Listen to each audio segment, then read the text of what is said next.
Whenever the topic of evolution was broached in the historical periods we've been examining, there was one subject that was avoided. It was on everyone's mind, but it was rarely spoken about directly. I mean, of course, the subject of human evolution. Even Darwin avoided it in The Origin, but it had always been that way. It was as if it were a taboo subject. As long as natural philosophers and the educated members of society regarded new scientific ideas as supportive of religion, there was no problem. On the contrary, science brought great glory to the Creator. But as we've seen, beginning especially in the 18th century, natural philosophers started treading on dangerous ground. They started getting ideas that ran counter to what everyone had always been taught. Like what? Like how old the earth was. Like whether the species of plants and animals referred to in the Genesis account might not have included all the species that have lived. Like whether some species that had existed in the past had gone extinct. These kinds of questions raised others that were disturbing. If the earth were really as old as some said, then why did the Bible only talk about the last couple of thousand years? What was happening all that time? If new species had come on the scene after the creation account in Genesis, what did that say about God? Had God forgotten to include them? God doesn't forget. God is perfect. If some species had become extinct, hadn't God been watching over them? But God's eye is on the sparrow. God would never let an entire species simply drop out of existence. And when evolution came along in the schemes of natural philosophers like de Maillet and Buffon, many said, that's not what the Bible said happened. Genesis is pretty clear. It doesn't take a genius to understand its meaning. It was God's creative power that originated both the cosmos and life. Why complicate it with all this talk about eons of time and fish gradually learning how to walk on land? It's foolish pride, that's what it is. I remember as a child my own father refused to believe in the alleged action of glaciers.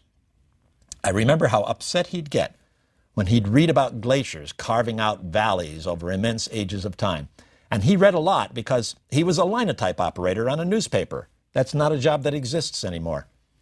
So he had to set type for stories of all kinds, including the occasional science public interest story.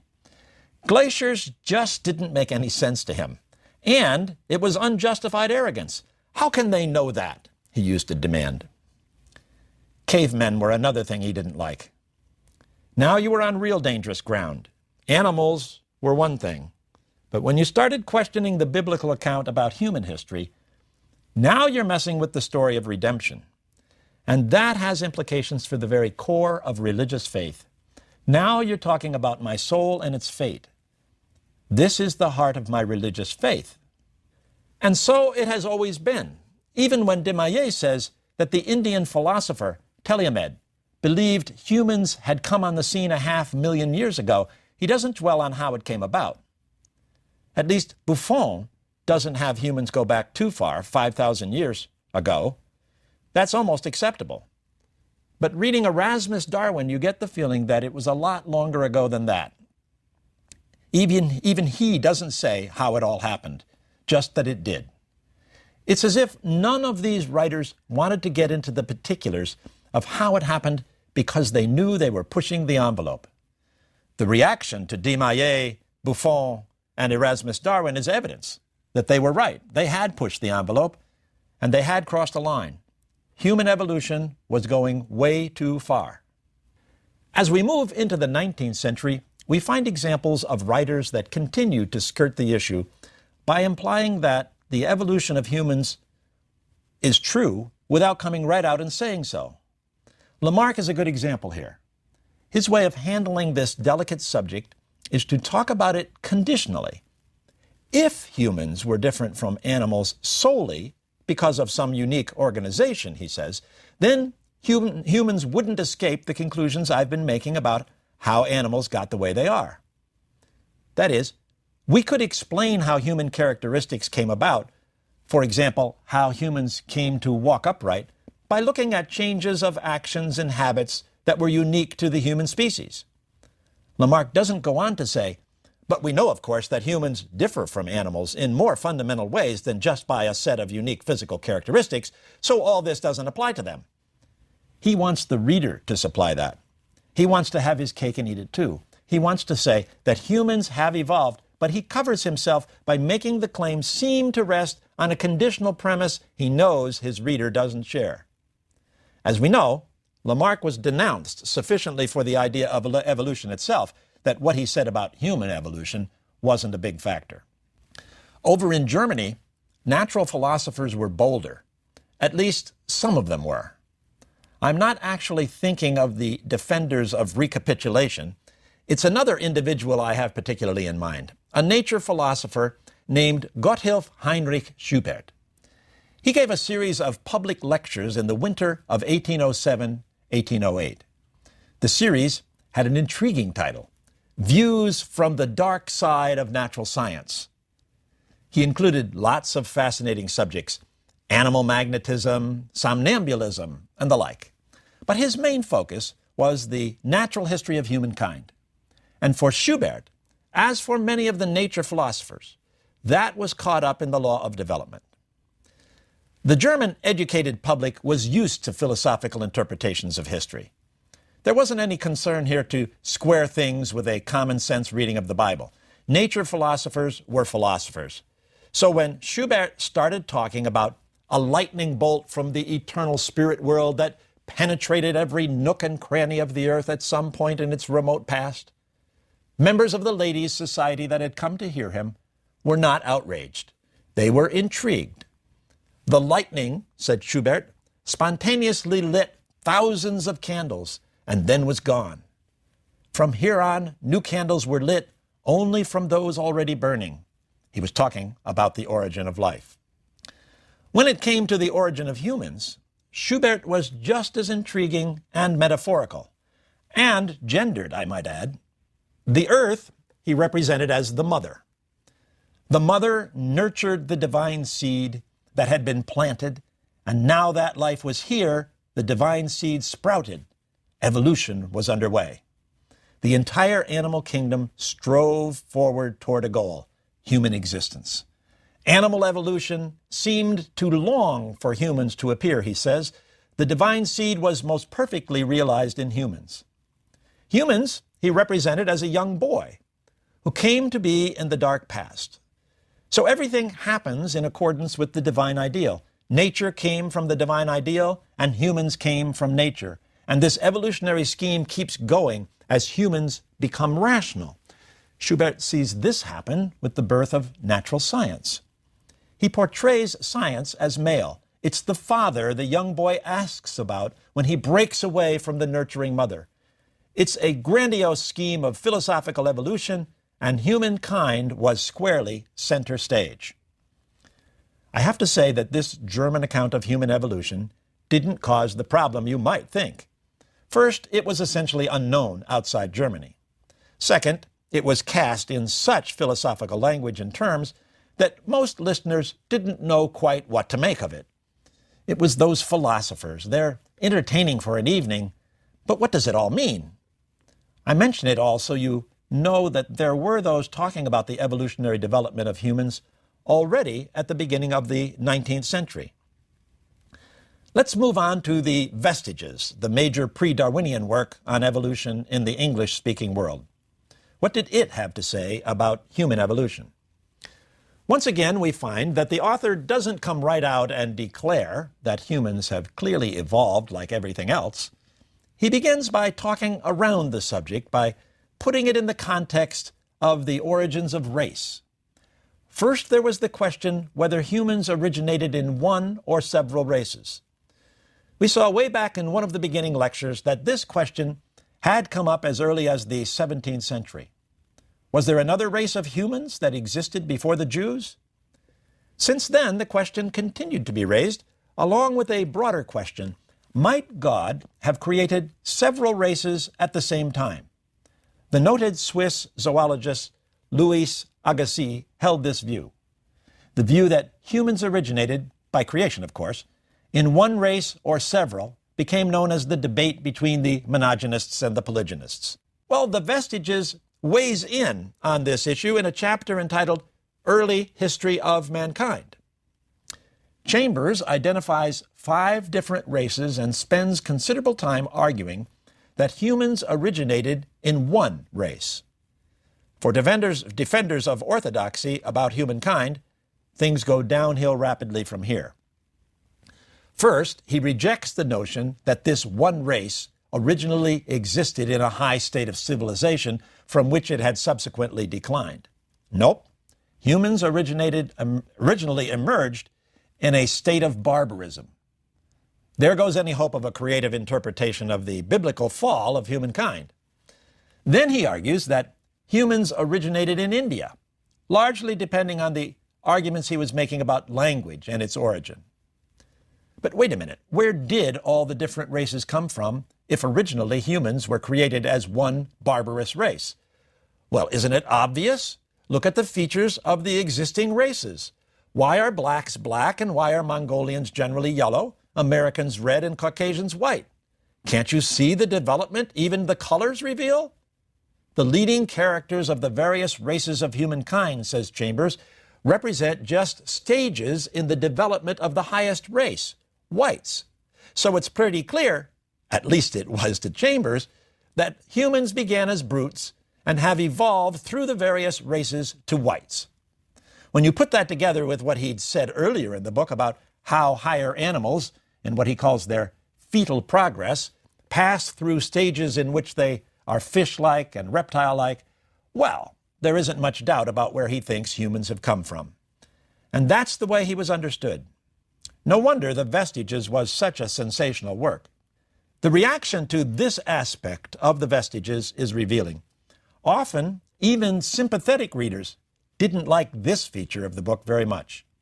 Lord Morpeth, he was a Whig aristocrat who was really into mesmerism. He didn't mind the emphasis on progressive development in the book, but the human origins part went a bit too far. As he put it, he didn't much care for the claim that we come from monkeys. And as you may guess, that was exactly the focus of a lot of the public reaction to Darwin's book when it came out. Recall Bishop Wilberforce's question to Huxley at the Oxford meetings? Which side, your mother's or your father's, was it that you came from monkeys? Of course, Darwin hadn't said anything in The Origin about humans. He deliberately left that out because it was such a sensitive topic. But we know he certainly thought humans had evolved just like the rest of the animal world. He'd drawn this conclusion right at the start, back when he first considered the possibility of evolution. Of course, he knew this was an opinion that would be regarded as extreme. He knew about Lyell's fear that the evolution of humans would brutalize humans. Lyell worried about ruining their high estate, as he put it. And Lyell was slow to let his worries go. Even in discussions with Darwin on the eve of The Origin's appearance, he was reluctant to include humans in Darwin's evolutionary scenario as the product of natural selection. Darwin was clearly annoyed by Lyell's failure to step forward publicly in defense of his theory. And then, in 1863, Lyell published his Antiquity of Man. Now it was clear that he accepted the origin of human beings in the dark past. They emerged in a Stone Age and moved forward in their development. By this time, the genie was clearly already out of the bottle. In addition to Darwin's work on evolution by natural selection, a portion of what looked to be a human fossil skull had been discovered. This happened in Germany in the Neander Valley, 3 years before The Origin. The following year, when the German scholars announced their discovery, they claimed that it was the remains of a member of an ancient, brutal, and savage race of Germans. Rather sensational news. Here is a physical specimen of an ancient human. There wasn't consensus on this by a long shot. Some said that the remains weren't human. They came from some kind of deformed creature at best. But the cranial capacity implied by the skull was comparable to that of humans. So the argument raged. Neanderthal man, as the fossil came to be known, by no means swung the day in favor of human evolution. What it did do was to place the subject on the table so when Darwin's book came out, people naturally made the association. After The Origin, others quickly took up the matter.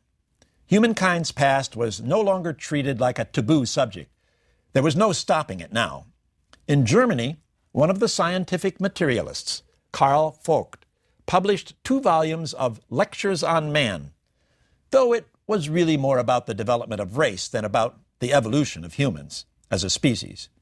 Then, in 1863, Huxley entered the fray with his provocative title, Man's Place in Nature. Huxley didn't beat around the bush. In his mind, an animal ancestry did not diminish humans. It ennobled them.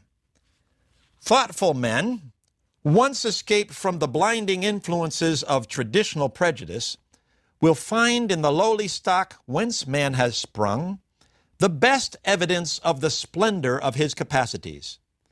Our reverence for the nobility of manhood will not be lessened by the knowledge that man is, in substance and in structure, one with the brutes. Huxley argued that humans and apes were so similar that they had to have shared a common ancestry. And here he was a bit deceptive. He was saying that humans had a common ancestor with gorillas, not that they had descended from them. And yet, the picture in the book showed various stages of human evolution with a gorilla skeleton just prior to the final human skeleton. And then others got into the act. In 1865, a British banker and naturalist named John Lubbock, he was the first Baron Avebury, published a book in which he argued that humans had existed in an ancient state and that the culture of this ancient people was similar to that of the primitive peoples known to exist in various parts of the world of the 19th century. The book was called Prehistoric Times as Illustrated by Ancient Remains and the Manners and Customs of Modern Savages. So if you wanted to see what humans were like in their evolutionary past, just look at uncivilized humans that exist today. Obviously, since prehistoric times, human culture had gradually evolved to the high point of 19th century Western civilization. Some humans had, however, been left behind. Those are the ones we hear about from explorers and world travelers. But why hadn't they kept pace? Because environmental conditions had hindered their development. Lubbock was a cultural evolutionist. He viewed uncivilized races to be humans of lower intelligence who possessed a primitive mentality. They represented a stage in evolution through which Europeans had once passed. Victorians like Lubbock assumed that white Europeans stood at the apex of evolutionary development and that other societies achieved various stages of progress lower down. Well, what about Darwin in all this? Was he just standing aside while others did all the talking about humans? Well, yes, at least for a while. Darwin certainly agreed with his age that Victorian culture represented a superior level of evolutionary development. But he differed from the cultural evolutionists on why humans had diverged from other primates to become superior. They tended to see cultural evolution as a linear development due to a law of inevitable progress. Not Darwin. He saw it as the accidental result of a branching, nonlinear evolutionary process. That shouldn't be surprising if natural selection had played a part, which it surely did from Darwin's point of view. In his opinion, humans had developed unique mental attributes because natural selection produced a species who had an upright posture. Intelligence came about because our ancestors stood upright. But that was accidental. There was nothing inevitable about the appearance of humans. Darwin finally made his own position clear in 1871 in a book called The Descent of Man, and in another the following year on emotions and in humans and animals. In the first work, Darwin returned to sexual selection. Remember, he had introduced that in The Origin. Here, he used it to explain the origin of race. Because some variations proved attractive, they could be favored in the mating process. So they became more prolific in the population. While not creating an entirely new species, human sexual selection had caused races to proliferate. In the second book, it had the title, The Expression of the Emotions in Man and Animals. His goal was to show that animals had rudimentary intelligence. They displayed behaviors that were similar to emotional responses in humans. Obviously, humans had developed mental abilities that made them, in a sense, exceptions. But human intellectual and emotional capabilities differed from those of other animals only in degree, not in kind. As the 19th century proceeded, more evidence came along that evolutionists claimed supported the idea of human evolution. Here is the first instance in which we hear claims that the missing link had been found, remains of a creature that was halfway between non-human primates and humans. It happened with the discovery of Java Man, a creature much older than Neanderthal man. There were a couple of finds, one of a skull cap in 1891 and another of a thigh bone the year later. They were found in Java in Indonesia. How this came about is interesting in itself. In Holland, a physician named Eugene Dubois received a lectureship in anatomy at the University of Amsterdam right after he completed his medical degree. But he only stayed in the position for 2 years before he decided to give it up and follow another of his avid interests, anthropology. He had read Alfred Russel Wallace's account of life during his travels in Indonesia. That's where Wallace was when he wrote that famous letter to Darwin. Dubois had also read Ernst Haeckel's works on evolution. Haeckel in particular caught his attention because he argued that the Indonesian orangutan was the animal most closely related to humans, and he claimed therefore that humans must have originated in Southeast Asia. So Dubois gave up his academic career at Amsterdam and went off to the Dutch East Indies in the late 1880s in search of confirmation of Haeckel's prediction. What he did was to join the Dutch army as a medical officer. Indonesia was a Dutch colony, so he had funding. Well, Dubois would do his anthropological hunting while off duty, and for several years he didn't find anything. He began looking on the island of Sumatra, then switched to Java. Finally, after several years of searching, without success, he found the remains I mentioned. The skull indicated that the brain size was much bigger than that of the largest ape, but it was smaller than that of modern humans. The thigh bone told him that this creature had stood upright. Dubois remembered the name Haeckel had used to characterize this predicted hypothetical link between apes and humans, so he honored Haeckel by using it, Pithecanthropus erectus. Haeckel, needless to say, was delighted. Now, initially, Dubois insisted that what he'd found was the missing link between apes and humans. That got a lot of attention. The public came to know that the find as Java Man. Haeckel immediately declared his support for Java Man's status as the missing link. He noted that the upright posture confirmed both his and Darwin's assertion that humans had stood erect well before their brains had increased to the size of modern humans. But not everybody was convinced, not by a long shot. There were those who remained suspicious of Dubois' claims.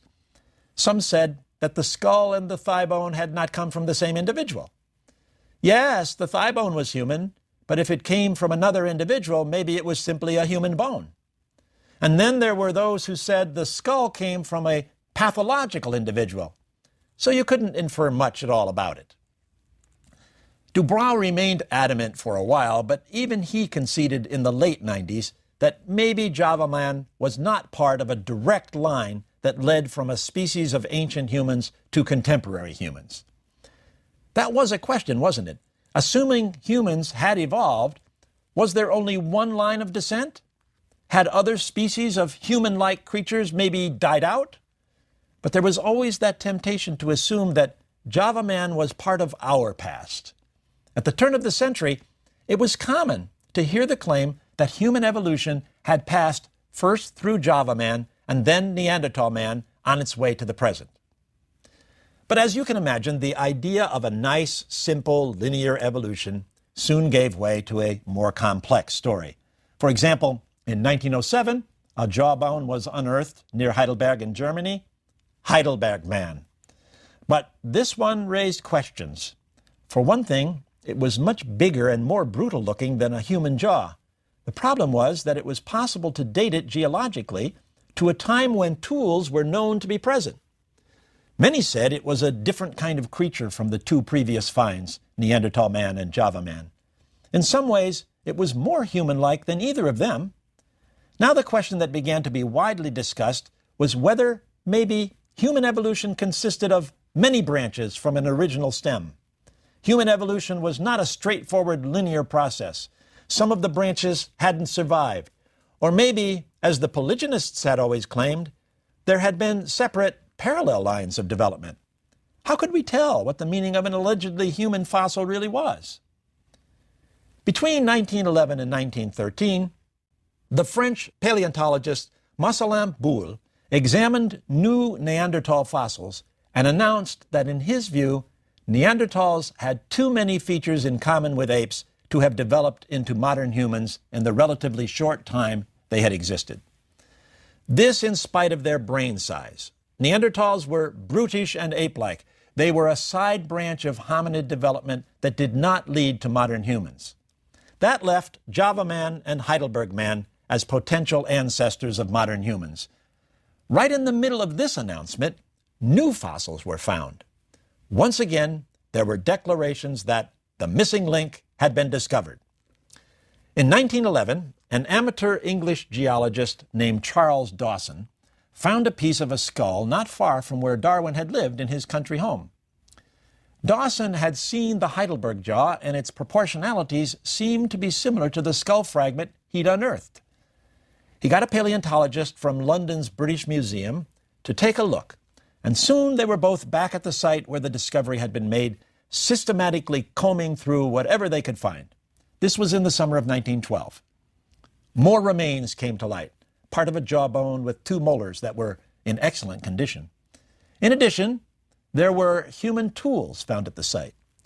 All this suggested that the skull, clearly that of a hominid, had come from an era about midway between the time of Java man and when modern humans were supposed to have appeared. It seemed to be a missing link indeed. One minor drawback, it was unlike any ape known to have lived in Europe. The teeth were worn down just like a human's teeth would be. That was the only part of the find itself that was unmistakably human, although, of course, the presence of human tools was consistent with the reference to humans. So here we have a find that had ape-like features and human teeth. That December, Dawson and the paleontologist presented their findings at the Geological Society of London.